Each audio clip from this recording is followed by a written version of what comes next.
There are plenty of videos out there on how to darn socks, but most of them are once you have a hole in them. So I'm going to show you a method for reinforcing areas like this, where you can see my finger through it, where it's pretty thin. And you still have, maybe not a lot of the wool, but whatever the other fiber is that the thread is made out of. So I'm going to flip this inside out. And just so you notice, this is sort of a firework pattern overlapping. And on this side, this is what it's going to look like while we're working with it.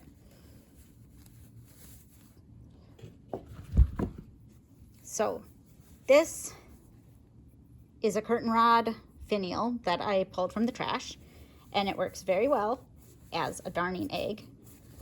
You could use a vase. There's a lot of different things that can work for this kind of purpose. So when I stretch it out, you can kind of see there what's going on with the thinning bit again. So this is,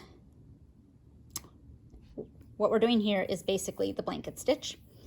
It's a fairly common one.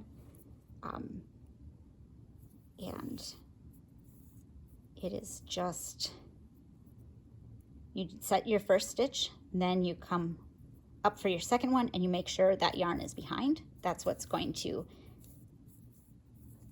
give it a little bit of the shape that you're seeing here, which can be decorative on its own. On the other side, it gives you the firework pattern,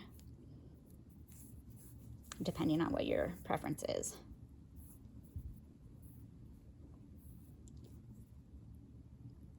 And it's a fairly forgiving way of doing this. It's just adding this wool. I like using a wool yarn that is going to kind of felt a little bit, strengthen itself as you wear it.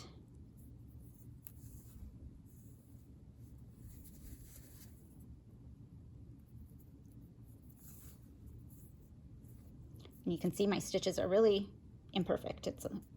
They get a little better if I'm not trying to do a video at the same time, but they're not ever going to be, I just am not that perfectionistic about it.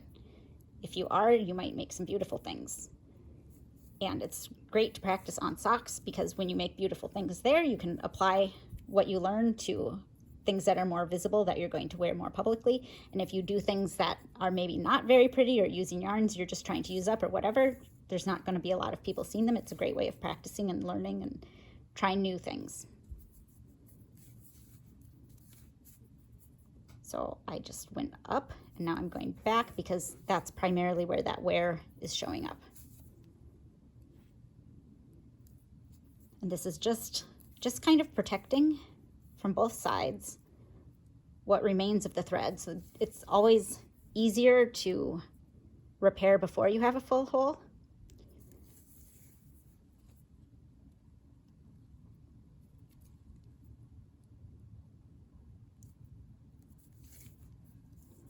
I definitely recommend doing some socks before you put them away for the winter, because there's nothing like pulling out your wool socks come October, November, and seeing that they're all ready to wear, and that past you is surprising future you with fun colors or new techniques and warm feet.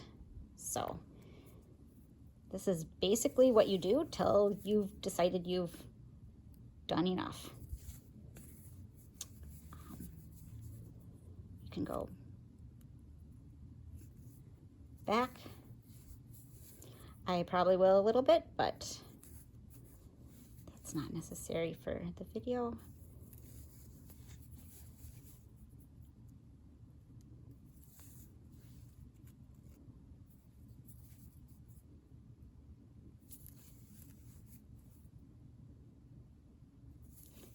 Darning socks is one of the first things I started doing, because I walk a lot and I go through my socks fast, and I do not have the budget to keep buying wool socks, even though they're the most comfortable. So figuring out how to make them last longer is key.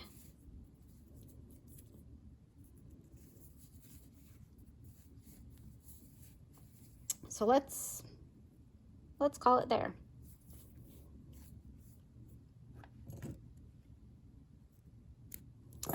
Let's check out how it looks on the other side.